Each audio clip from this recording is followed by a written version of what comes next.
Oke, dimulai aja. Baik, Assalamualaikum warahmatullahi wabarakatuh. Waalaikumsalam warahmatullahi wabarakatuh. Waalaikumsalam. Sebelumnya, perkenalkan kami dari kelompok 3 kelas SI 4201, beranggotakan saya sendiri, Arya Fajar Hamdani, lalu ada rekan saya, Mauriska Nabila Khairunisa, Ika Priscilia Halaha, dan Muhammad Bal. Video conference ini kami buat untuk memenuhi salah satu mata kuliah basis data tahun 2020. Baik, mungkin di sini kami akan mempresentasikan mengenai sistem Basdat penjualan barang di perusahaan Asgotado. Mungkin penjelasan materi pertama akan dipresentasikan oleh rekan saya.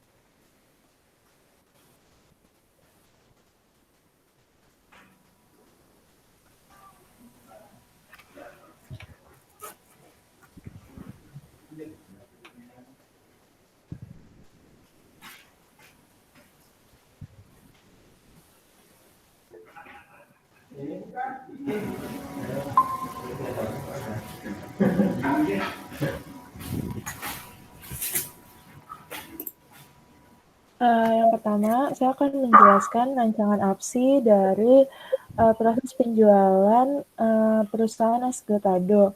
Yang pertama itu mungkin saya akan menjelaskan di proses bisnis penjualan barang ini terdapat terdapat 3 aktor yaitu customer, admin, dan kurir. Lalu yang pertama kita akan membahas use case diagram. Jadi customer itu melakukan pemesanan online dan setelahnya itu memasukkan pesanan ke chart. Dan proses ini adalah proses include gitu. Terus lalu customer memilih jenis pengantaran barang, lalu memilih metode pembayaran dan melakukan pembayaran. Setelah itu customer mengkonfirmasi pesanan dan customer juga melihat status barang. Nah, customer dan admin pertama-tama itu melakukan login pada portal web Asgotado. Selanjutnya adalah admin. Admin itu menerima pesanan dari customer, lalu melakukan print pesanan. Setelah itu, admin melakukan input resi dan mengupdate input resi. Yang terakhir ada kurir. Kurir itu dapat memberikan resi via email. Selanjutnya ada activity diagram.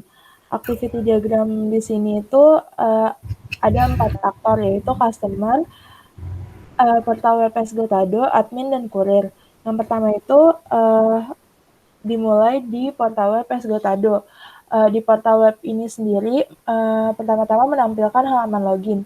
Setelah itu, setelah menampilkan halaman login, customer login sebagai customer.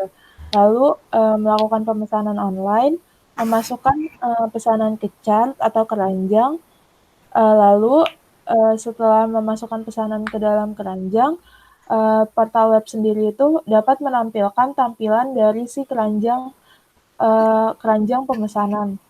Lalu customer memilih jenis pengantaran, selanjutnya memilih metode pembayaran, lalu melakukan pembayaran.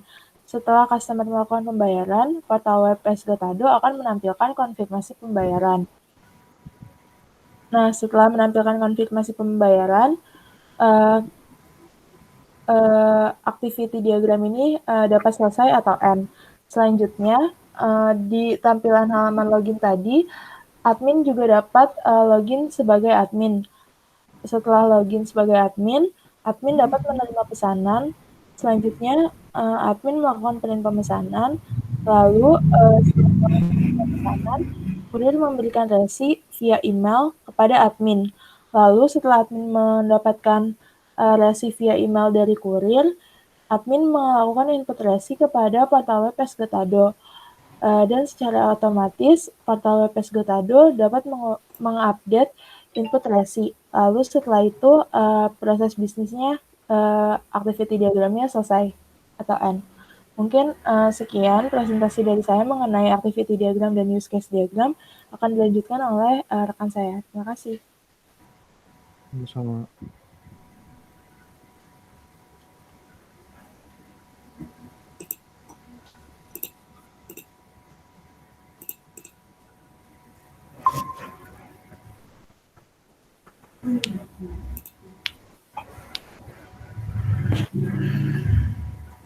Baik, selanjutnya saya di sini akan menjelaskan mengenai PRD dan data relasional atau model relasionalnya di perusahaan Esgotado.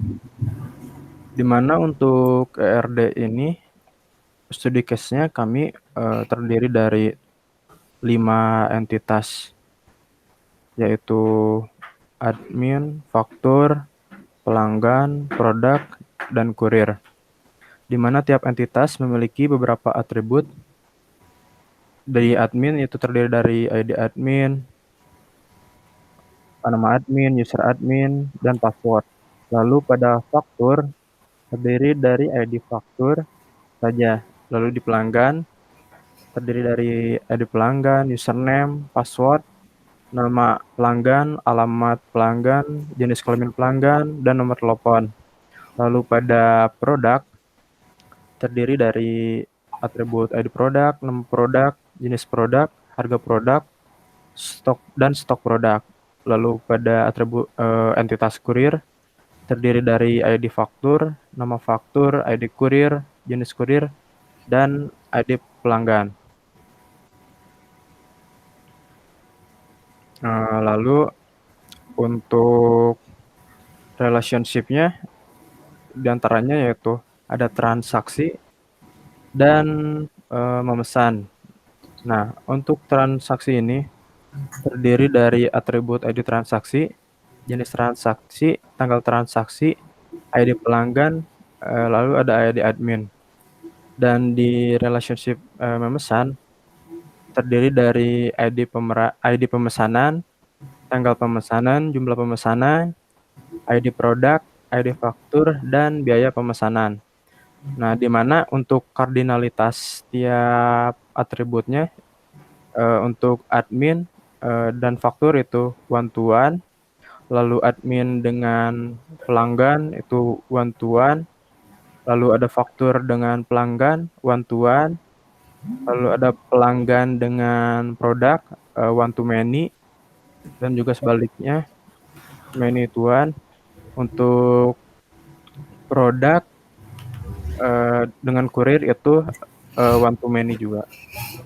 Nah, mungkin selanjutnya saya akan menjelaskan mengenai data relasionalnya, di mana data relasional ini merupakan penjabaran dari ERD yang sebelumnya, di mana untuk penjualan Esgotado di Esgotado ini untuk tabel pelanggan, ID pelanggannya menggunakan varchar, username varchar, password varchar, nama pelanggan varchar, alamat pelanggan varchar, jika pelanggan varchar, nomor telepon juga varchar.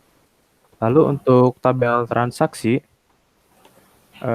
primary key-nya yaitu ID transaksi, varchar dengan length-nya 12, lalu ada jenis transaksi juga varchar, ada tanggal transaksi, jenis datanya yaitu date, untuk ID pemesanan yaitu foreign key-nya yaitu varchar, ID pelanggan, foreign key kedua ID pelanggan yaitu varchar, foreign key ketiga ID admin juga varchar. Lalu ada di tabel admin, nah primary key-nya ID admin, tipe datanya varchar, lalu nama admin juga varchar, username varchar, password juga varchar. Untuk selanjutnya yaitu tabel kurir, di mana primary key-nya yaitu ID kurir dengan tipe data varchar, lalu ada nama kurir varchar, jenis kurir varchar, dan foreign key-nya yaitu ID faktur juga varchar. Selanjutnya untuk tabel pemesanan untuk primary key-nya yaitu ID pemesanan dengan tipe data varchar, lalu ada tanggal pemesanan, tipe datanya date, lalu ada jumlah pemesanan, tipe datanya varchar, biaya pemesanan varchar, lalu ada foreign key pertama yaitu ID produk yaitu varchar, lalu foreign key kedua yaitu ID faktur juga varchar. Untuk tabel selanjutnya yaitu tabel produk, di mana primary key-nya yaitu ID produk dengan tipe data varchar, nama produk sama, jenis produk juga sama, harga produk juga varchar, untuk stok produk juga varchar. Nah, untuk tabel terakhir yaitu tabel faktur, di mana hanya terdiri dari satu primary key saja yaitu ID fakturnya. Nah, mungkin untuk data relasional atau model relasional cukup sekian penjelasannya. Mungkin akan dilanjutkan oleh rekan saya. Terima kasih. Sama-sama.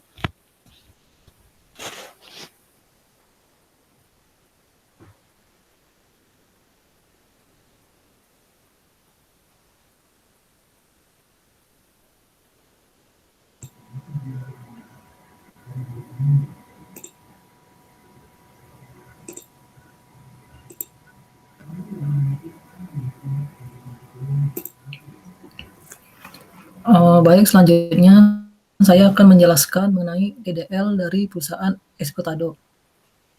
Jadi di perusahaan Escotado ini dia memiliki database yang isinya tuh tabelnya berupa yang pertama admin, kedua faktur, 3 kurir, 4 pelanggan, kelima pemesanan, 6 produk, dan yang terakhir adalah transaksi.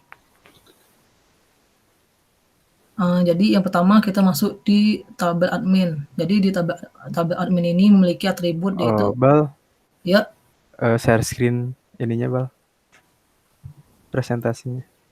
PPT-nya. belum masuk. Belum. Belum.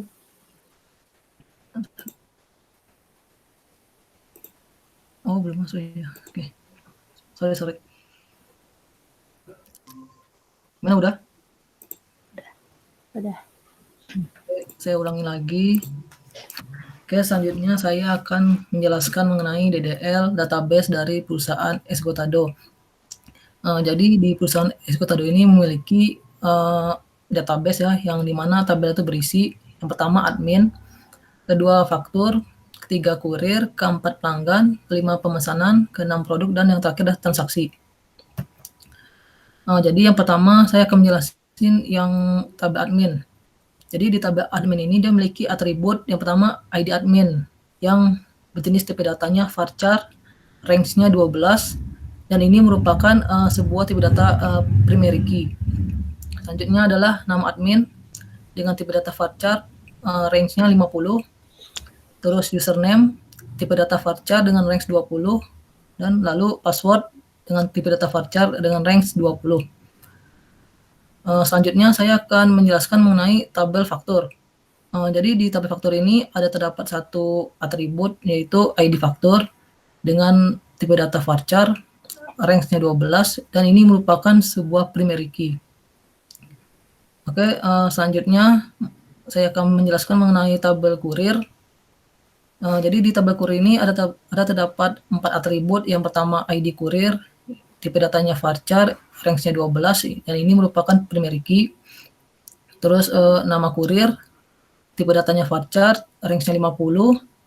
Lalu ada jenis kurir dengan tipe data varchar, range-nya 20.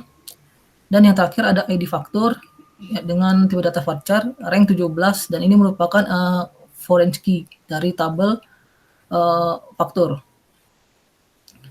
Selanjutnya saya akan menjelaskan mengenai tabel pelanggan. Di tabel pelanggan ada terdapat atribut yang pertama ID pelanggan dengan tipe data varchar, range 12 sebagai primary key. Lalu username tipe data varchar, range 20. Lalu ada password dengan tipe data varchar, range 20. Terus ada nama pelanggan, tipe data varchar, range 50. Lalu ada alamat pelanggan, tipe data varchar, range 50. Lalu ada tipe data jenis kelamin pelanggan dengan tipe data varchar, range 2. Dan yang terakhir ada nomor telepon tipe data varchar, range 12. Selanjutnya masuk ke tabel pemesanan. Jadi di tabel pemesanan ini ada atribut ID pemesanan sebagai primary key-nya, yaitu tipe datanya varchar, range 12. Lalu ada tanggal pemesanan dengan tipe data date. Lalu ada jumlah pemesanan dengan tipe data varchar, range 20. Lalu ada biaya pemesanan, tipe data varchar, range 20. Lalu ada ID produk dengan tipe data purchase range 12 dan ini sebagai foreign key dari tabel produk. Lalu ada ID faktur tipe data purchase range 12 sebagai foreign key juga dari tabel faktur. Selanjutnya masuk ke tabel produk. Jadi di tabel produk ini ada terdapat atribut ID produk sebagai primary key-nya yang bertipe data varchar range 12. Terus nama produk tipe data varchar range 50. Lalu jenis produk tipe data varchar range 20.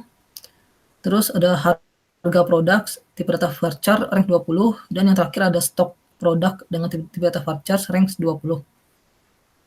Lalu tabel yang terakhir ada tabel transaksi dan tabel ini memiliki atribut yang pertama ID transaksi tipe data varchar range 12 dan ini sebagai primary key. Lalu ada jenis transaksi tipe data varchar range 20. Lalu ada tanggal transaksi tipe datanya adalah date. Terus ada ID pemesanan tipe datanya varchar range 12 dan ini sebagai foreign key dari tabel pemesanan. Lalu ada ID pelanggan sebagai tipe datanya varchar range 12 dan juga merupakan foreign key dari tabel pelanggan. Dan yang terakhir ada ID admin tipe data varchar range 12 dan ini juga merupakan foreign key dari tabel admin. Sekian dari presentasi saya, mungkin selanjutnya akan dijelaskan oleh rekan saya. Oke, terima kasih. Sama-sama.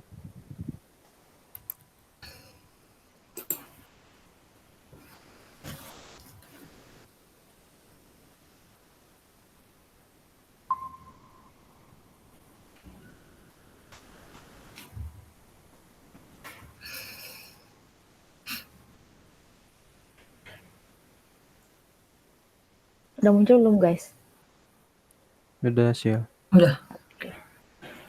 Sekarang saya akan menjelaskan tentang DML, kelanjutan dari DDL tadi. Jadi di sini DML itu untuk mengisi data pada kolom yang sudah dibuat tadi pada DML. Yang pertama di sini ada pada tabel transaksi. Nah, di sini tuh diisi data pada ID transaksi dengan A3982Z, jenis transaksinya transfer, tanggal transaksinya tanggal 4 bulan 4 2020 dengan ID pemesanan seperti begini dan ID pelanggan ini dan juga ID admin begini. Selanjutnya ada tabel admin. Di sini tabel admin ada ID admin dengan ID admin seperti begini dengan nama admin Fajar, username Fajar 1 dan password Fajar 123. Selanjutnya ada tabel faktur. Hanya terisi dengan satu kolom yaitu ID faktur dengan F123AA. Selanjutnya ada tabel kurir dengan ID kurir seperti berikut dengan nama kurir Jajang, jenis kurirnya JNE. Selanjutnya ada tabel pelanggan yaitu dengan ID pelanggan ada 4, dengan username juga 4, password juga ini. Nama pelanggan, alamat pelanggan, jenis kelamin, dan nomor telepon. Selanjutnya tabel pemesanan dengan data ID pemesanan seperti begini.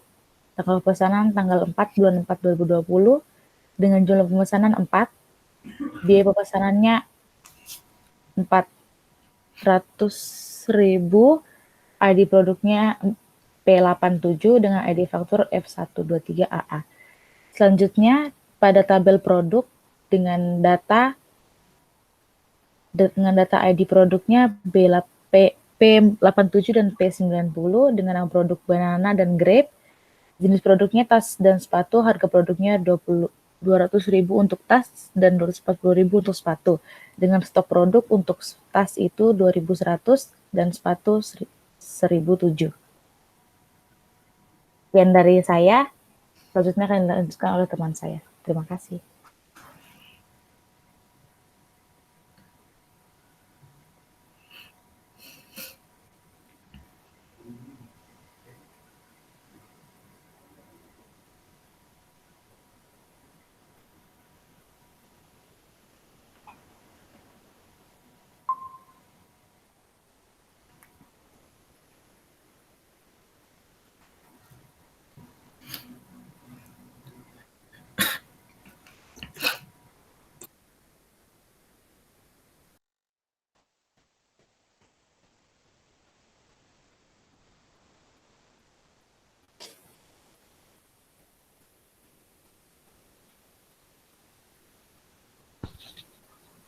Selanjutnya, masuk ke bagian terakhir yaitu kesimpulan. Kesimpulan dari tugas besar basis data ini adalah berdasarkan hasil proses bisnis, perancangan APSI, IRD, model relasional, dan implementasi, maka dapat ditarik kesimpulan bahwa dari proses bisnis yang kami ambil, yaitu proses bisnis penjualan barang perusahaan yang sudah tado, yang telah kami buat dalam mata kuliah rekayasa proses bisnis. Kemudian kami dapat membuat rancangan analisis perancangan sistem informasi atau APSI berupa use case diagram dan activity diagram. Selanjutnya kami dapat membuat diagram entity relationship yang mendeskripsikan lebih detail tentang bagaimana proses penjualan barang di perusahaan tersebut. Apa saja data yang ada untuk penjualan barang tersebut dan bagaimana alur penjualannya. Setelah itu, kami dapat membuat data relasional yang menunjukkan relasi antar entitas yang ada pada proses penjualan. Kemudian, dapat dibuat implementasi berupa diagram entity relationship dan data relasional ke dalam MySQL dengan menggunakan DDL atau Data Definition Language dan DML yaitu Data Manipulation Language untuk memenuhi tugas besar mata kuliah basis data ini. Oke, baik. Mungkin untuk penjelasan dari kelompok kami cukup sekian mengenai sistem basis data pada perusahaan Esgotado. Mohon maaf bila terdapat kesalahan kata. Wabillahi taufiq wal hidayah. Wassalamualaikum warahmatullahi wabarakatuh. Waalaikumsalam. Waalaikumsalam warahmatullahi wabarakatuh.